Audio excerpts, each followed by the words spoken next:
Hello and welcome to my second presentation of Adobe Audition. Within this revisit of Audition, I will go over more advanced features and techniques that I learned. And like I already mentioned previously, I was hoping that this deep dive into the software could help me refine and add new steps into my personal workflow. Last week I focused on recording and a bit on the audio correction process, and this week I would like to cement my learning in the latter and guarantee that later on for the next presentations I will be able to have the right tools to guarantee that I can produce a complete podcast audio track using Audition exclusively. To grasp the correct understanding of the task at hand, as well as the right coaching of the tools that I'll be using to achieve these set goals, I looked into Adobe's own tutorials as well as two courses part of the Adobe Max 2020 Festival led by audio producer Mark Russell, which focus on the processing of audio and the elevation of brand status via podcasting.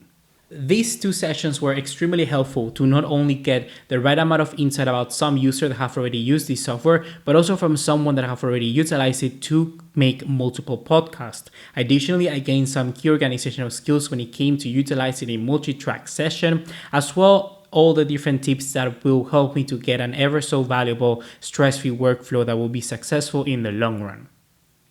Anyhow, I would like to begin right away this presentation by talking about equalizers. In a nutshell, from what I have been able to learn, the best way for me to explain what an equalizer is basically a tool that lets you shape sound by manipulating its frequencies. Adobe Audition offers two types of EQs, the parametric equalizer and the graphic equalizer. A parametric equalizer is what I have found to be the most powerful tool out of the two. On the frequency spectrum, there exist 5 areas which are commonly named low, low mids, mid high, and high frequencies. Instead of just editing one, a parametric equalizer allows you to tweak specifically a frequency at whichever point that you want. Secondly, it also lets you boost its gain or cut it by whatever amount you want. And thirdly, adjust the width or the Q of that boosted gain by, once again, how much you want. On contrast to a graphic equalizer, this has set editing points in the frequency spectrum or bands, which are commonly going from 10, 20, or 30. The main difference, therefore, is that not only you are limited to which frequencies you want to edit, but on top of that, the width or the Q of that frequencies are non-adjustable. Overall, I could argue then that when it comes to me trying to fix the general shape of my audio, I will tend to use a graphic equalizer because of that commonly kind of overarching presence that it has on your audio. But when I'm trying to have a more precise surgical edits that I'm trying to make, I shall use a parametric equalizer. So now let's say I'm satisfied with this audio that I have produced and I want to continue my editing process in Premiere Pro. How will I be able to do that?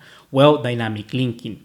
The process of exporting from Audition to Premiere Pro is something which I'm going to be explaining later on. So for the sake of explanation, let's rewind a bit back and let's go as to how can you export from Premiere Pro into Adobe Audition. Inside Premiere Pro, you have to go to Edit in Adobe Audition and click the button and then proceed. Everything in this panel is straightforward, but after several attempts of trying to import in my sequence into Adobe Audition, I realized that clicking the Send Clip Volume Keyframe metadata box is extremely important as it allows you to maintain the already existing changes that you have made on the audio clips inside Premiere Pro and then translate it effectively into Audition. If you want to export then with all the effects and edits that you have made into Audition back into Premiere Pro, you just have to click multi-track and then export into Premiere Pro. Here's where the dynamic link feature really shows its power because it gives you the possibility of exporting like it exactly is in stems or allowing to export as a mixdown. You might think that this is kind of a risky business, but in reality,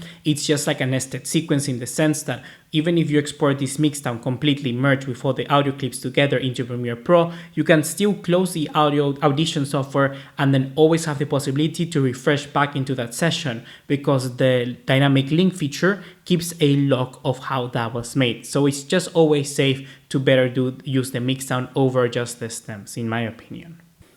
Anyhow, I can successfully say that in these last two presentations, I have completed the two key areas of my skill audits called Advanced Workflow Enhancements within Audition and Basic Fundamentals of both Waveform and Multi-Track Audio Editing. The knowledge gained from these last 14 days have given me a combined skill level at Audition of around 6. For the next week, I would like to take a trip into After Effects to produce some motion graphics and audio spectrum to ultimately, in the last week, try to produce my own quality podcast intro, incorporating Audition, Premiere Pro, and After Effects for a complete production log presentation. Here are my references, and thank you for listening.